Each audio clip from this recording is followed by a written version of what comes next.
Hey guys, it's me, EODGamer here. Congratulations on reaching the final Interknot level 50 plus. Now, as we play the game for 1-2 years, every character will be maxed out. But there are things that you can do right now to make sure that you get the most value, especially in the early Interknot level 50s when there's so much things to farm, right? Now you realize what is the true end game of grinding. It is a lot of resources, and I want to share with you the more optimal ways of doing things. Now, I'll keep it very simple and straightforward. Let me start things first off with the easiest thing you do. Once you hit level 50, first thing you should be focusing on is your 2 main DPS. I don't know what is on your account, but why do you want to focus on them and what do you focus on is because there is damage penalty in Zenless Zone 0.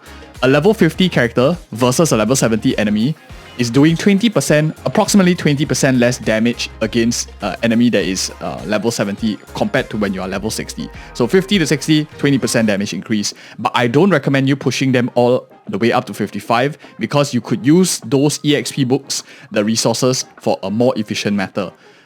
Main DPSs wise, let's just go in order, shall we? Let's touch on main DPS first, and then I'll go chronologically what is the other things that are very important to focus on as we slowly get more resources. So my recommendation, push these guys up to 55, and the key thing that you should be looking at is your core skill enhancement E. This is very important. F is like not super critical because usually it's just like base attack for your main DPS, which isn't like game changing. But the crit rate or crit damage, if you are Zhu Yuan or Alan Haver or any other character, this is actually very substantial, especially since you get a lot of benefits and it doesn't really cost too much energy. Also, it's just like weekly boss materials, which you guys might have a little bit if you've been playing from day 1 and are already at Interknot level 50. So that is my first recommendation for your main DPS. Get the E, this is the critical one, get them up to 55, and then after these skills, of course, if you have spare here, you can just level them up as and when you go. My recommendation, 8888 is like decent enough for the time being if you are just fresh into Interknot level 50. There's so many things to focus on. The next thing I want you to do is go into your DPS and level up their W engine. So once you hit 55, don't min-max and try to get into 60 straight away. This W engine is super important.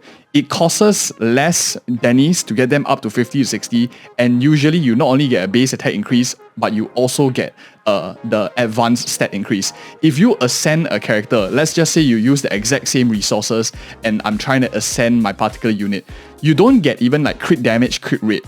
So ascending characters is very expensive and doesn't really give you too much value. Most of the value actually comes from hitting the level 55 threshold where your skill E here is unlocked and also the damage penalty reduction. That's why I recommend you focus on that first. But the moment you hit 55, you enhance this E, straight away go to your main DPS, go into their W engine here and level this up ASAP.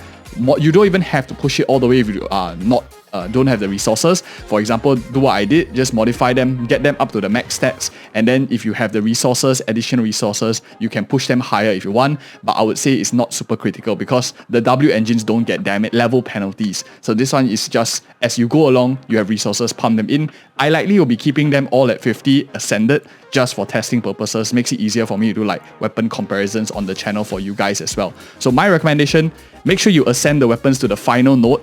50 out of 60 is okay because you only get base attack thereafter, which is very strong still. But in these early stages, I would just say ascend your W engines first, most important, and do it for your 2 main DPSs as well. Unless of course you roll a lot, you are pay to win, then that's a whole different story, right?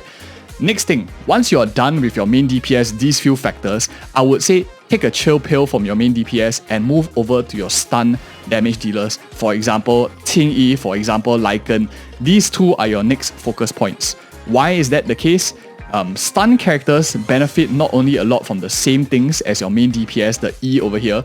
Core skill enhancement, E gives you additional impact, it helps you buff their passive, but at the same time, their talents here can go up even higher. All their skill levels can go up even higher. We've done a video calculating the efficiency of where to stop at, so if you're interested in like knowing what is the best way to allocate, you can check that video out. But basically, if you're like 888 for the initial part, I think it's fine already. The reason why you want to level your skill enhancement nodes for your respective characters is because these levels give you days multipliers, which is basically the whole fundamental of your stun character. So stun characters are very close second you get them stunned, the enemy takes more damage, so you want to get your stun characters up to 55 as soon as you can, level up their E if you can, and then of course their talents. I don't have as much resources because I kind of like wasted it pushing my characters up to 60. I don't think that was the efficient way of doing things in hindsight.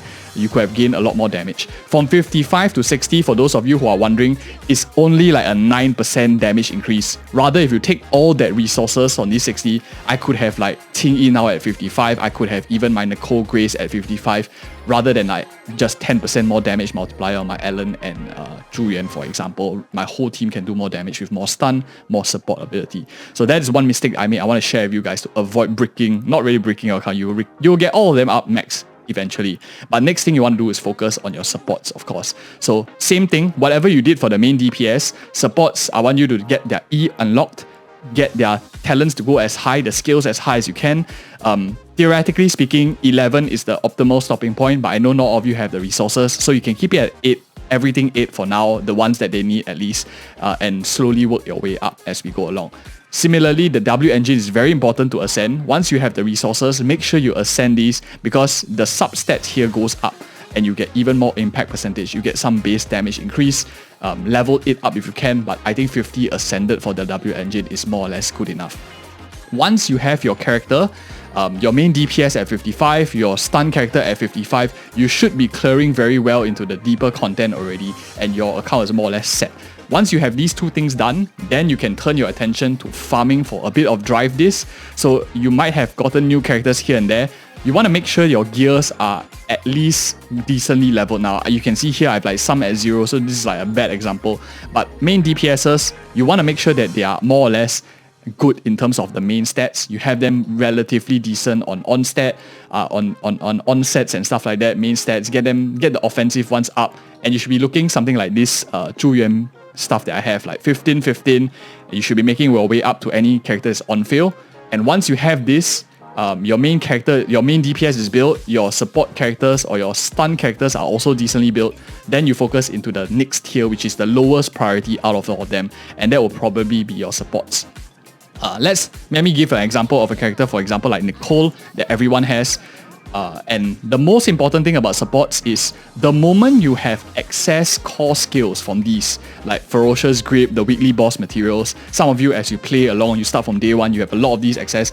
Don't level any F nodes at all, please. Keep your weekly boss materials and level your supports core skill enhancement E the moment you can. Why is this the case? Supports kit overall is all focused on their core skill enhancements. Pretty much like the amount of buffs they get, the amount of progression that they get is really capped off in the amount of, for example, energy Nicole gets, the amount of defense shredding she does, and it's all based in core skill enhancement. Any skill multiplier over here just increases her damage and days, which for the most part won't be contributing a lot of damage compared to the rest of your team. So I would actually be inclined to leave this at like 5 everything, or like super low level. Get the levels up to 55 for Nicole, get her E, and then like call it a day and make sure I have like the respective equipment for her. Once I have her at like a decent ratio already, I am good to go. 55 will be my recommendation for supports. So go in that particular order. I think you will find it very helpful. Gear is important for your main DPS and for all of them. And you need to interlock in between both of them. If you were to ask me like, EOD, what's my priority? When do I farm gear? When do I farm like character progression? If you are rushing for time, you want to focus your Shui defense, go for your main DPS first. Since most likely some of you have already farmed a little bit, you have already some decent gear. If you are min-maxing and trying to find one additional line of another crit damage roll, that's when you're overdoing it in the early game, especially if you have stuff like this, like 6 out of 15, 4 out of 15, you likely are not at the stage where you need to min-max for one more additional line of crit damage. In that case, I would say it's too early to min-max. Get the EXP, level up your stuff, and then do what we focus on the long-term benefits. Why is leveling up your characters and stuff like that good? These are permanent gains. They have no RNG, it just needs a bit of grit, a bit of boringness, I know, but that's how you progress your account to clear as deep as you can in the Shui Defense 17.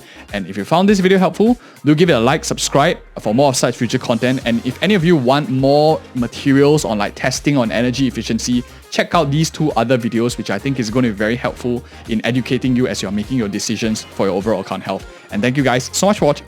See you next video.